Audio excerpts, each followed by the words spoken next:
Lest we forget.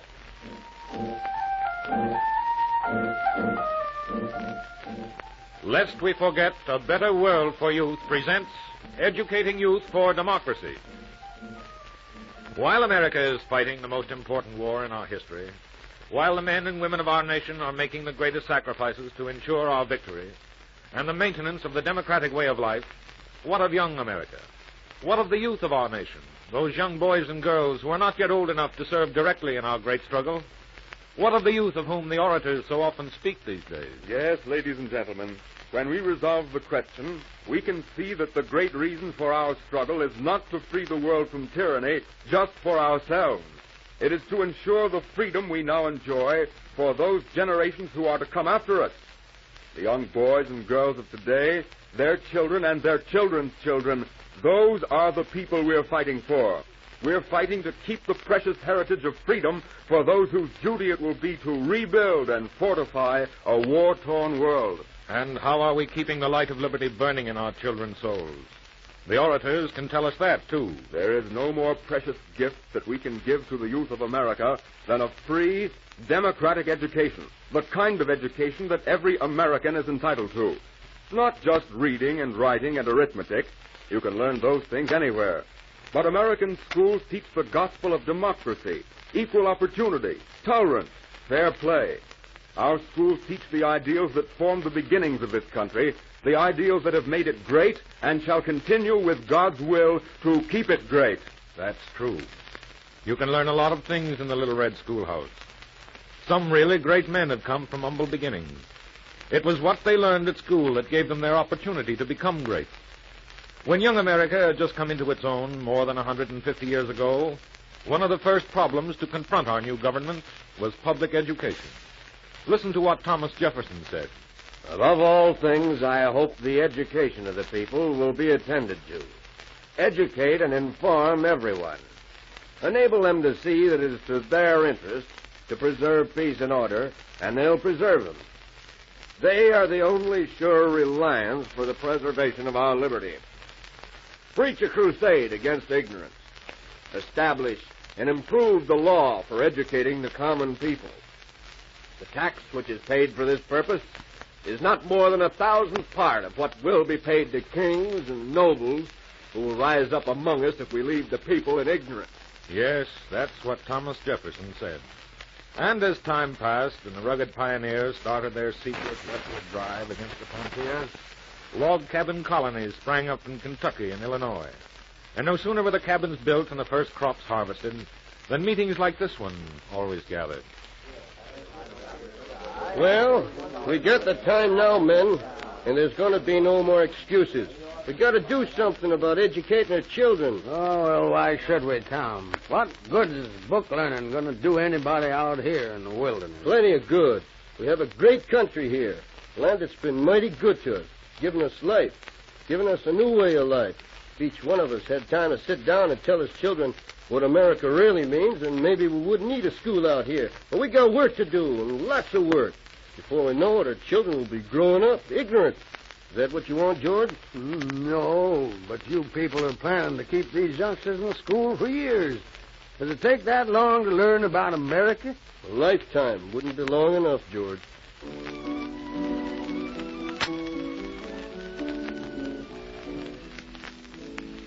And so in every town and hamlet, there has always been a school. And always great men came from those schools. Always a Longfellow, an Emerson, a Lincoln, a Theodore Roosevelt, a Thomas Edison. Schools have changed as our country has grown older, richer, and wiser. They teach lots of new subjects. They use newfangled methods, too. But the message that's taught is still the same. That will never change. And because it's always been that way in America, perhaps we've taken it a little too much for granted. We've never imagined that a school in America, a democratic, free public school, where anyone is entitled to an education without charge, could degenerate into a temple of hate and prejudice, as have so many schools abroad. In one of the small European countries recently overrun by the German horde, here's what happened a short time after the German occupation. Boys and girls, I have just received notice that there are going to be some changes in our class. according to the will of the German government. Is that right, Herr Schultz? That is right, Fräulein. We cannot permit undesirable children to receive the education that belongs only to the pure Aryan, those whose ideals are in complete collaboration with the ideals of National Socialism. Here's a list I have drawn up after careful study, Fräulein. You may proceed as I have instructed you. Yes, Herr Schultz. I'm going to read the names of those of you who will not be permitted to come to school anymore. You whose names are on this list must realize you should not give up all sort of learning.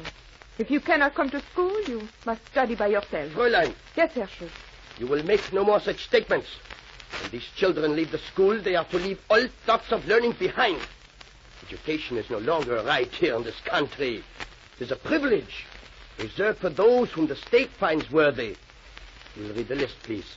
Pierre Michaud. You are rejected by the state. Your grandfather was a liberal member of the parliament of this country. Jeanette Blanchard. You are rejected by the state. Your uncle is, or your uncle was, the minister of a church near here. Joseph Lévy. You are rejected. You are a Jew. Michel Duquesne. You are rejected.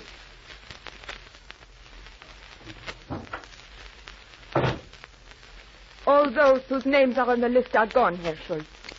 But there is one name you have forgotten to include. I never forget, Fräulein. Of the 22 members of your class, 21 have been rejected. This young boy here, what is your name? Jean Larue. Jean Leroux is not rejected. He shall be the class from now on. Look at him, a true Aryan, blond, sturdy boy. There should be more like him here in the school. A boy like that will learn fast. What was his rank in the class? He was the poorest student in the class.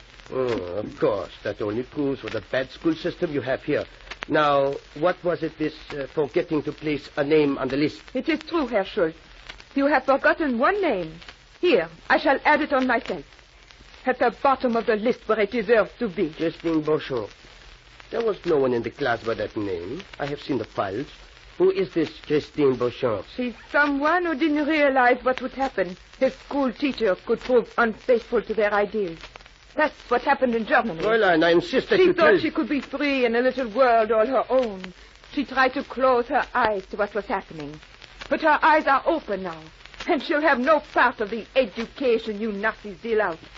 She'll never see the inside of this classroom again until men like you have been convinced, by strength of arms and ideals, that yours is not the right way of life. Then you are... Yes, I am Christine Beauchamp. Good day, Herr Schultz. No. I'm going to teach this class myself. Now, Jean. Yes, sir? Now we shall commence the lesson for today. But what are we going to study? The soldiers have taken away all our books. You shall have new ones soon. German books. But I cannot read German. You will learn, and at once. You must learn German. It's the language of the conquering race. Your race, Jean. But I am the only one. Everyone else is gone. Even the teacher. I am the teacher. Everyone else is gone to save you from contamination. You are the only one pure enough to learn to adore the Fuhrer, to be trained for the destiny of our great nation. And what of the schools and colleges in America today? How are we taking the precautions that Christine Beauchamp did not realize until it was too late? How are we guarding democracy and freedom of thought at home? Well, here's a story that actually happened in one of our schools not so very long ago. Hey, what's the matter, Jim? Why are you sore at Jake? I'm not sore at him. I just don't like him, that's all. You don't like him? Why, you and Jake have been pals for years. Ever since we started going to school. How come you don't like him anymore? Well, it's just that I'm not going around being friends with that guy. Why not? Not because he's Jewish, of course. That's it. And if you fellas want to hang around with Jake, you can count me out of this gang. Well, that's the way you want it, Jim. Jacob's a friend of mine, and I'm not going to let him down. I don't care if he's Jewish, or Protestant, or Catholic. Jacob's my friend, and he's going to stay my friend.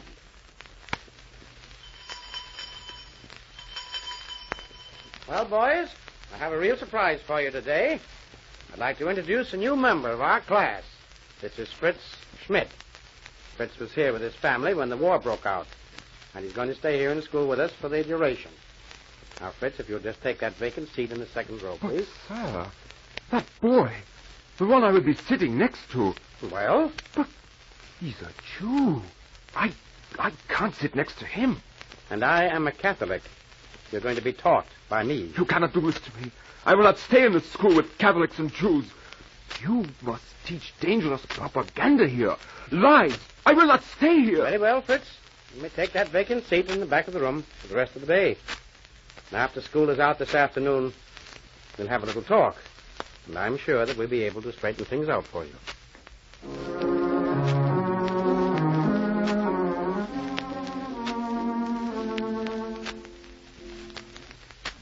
So you're the little Nazi, huh? Yes, I'm German. Well, we don't like your kind around here. Who do you Germans think you are, anyway? We don't want you in this school. What do you come around for? They told me I must go to school here. I don't like it any more than you. Oh, fine school. They don't teach you how to march and drill and shoot. Oh, so the school isn't good enough for you, huh?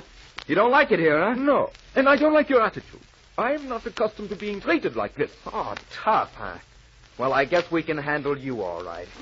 Oh! Maybe this will teach you to stay away from places you're not wanted. Hey, what's going on? Let him alone, Jim. He wasn't bothering you. I saw you picking on him. Listen, stay out of this, Jake. What do you want to help him for? He wouldn't even sit next to you. I can't help it. That's the way he's been brought up. Let him alone, I tell you. Listen, Jake, I'm bigger than you are, and I can beat up the two of you.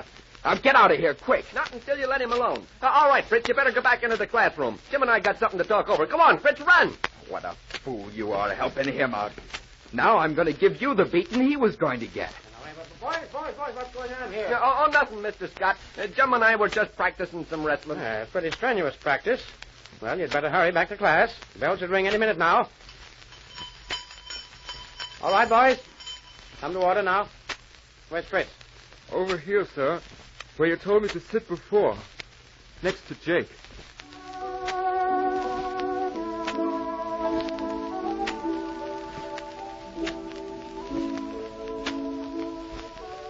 So the youth of America is learning. The boys and girls in schools throughout America are learning not only the fundamentals of a formal education, they are learning, usually without even realizing it, how to live together like true Americans and how to practice the ideals of democracy in their daily life. That's what is important. A president of the United States, James Garfield, told us why when he said, Next in importance to freedom and justice is popular education, without which neither freedom nor justice can be permanently maintained.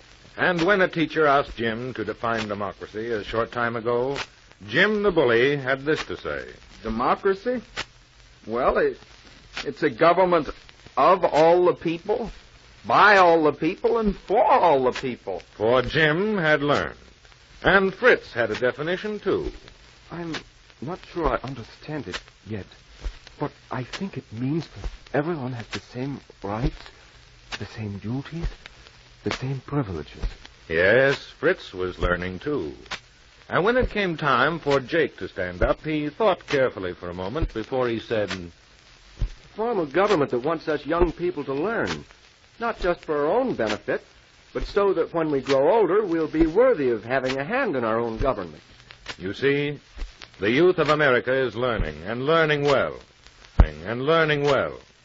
And in these times of stress, and peril, the spirit of battle, like the keen, ready, willing, and we forget. We know, perish, a free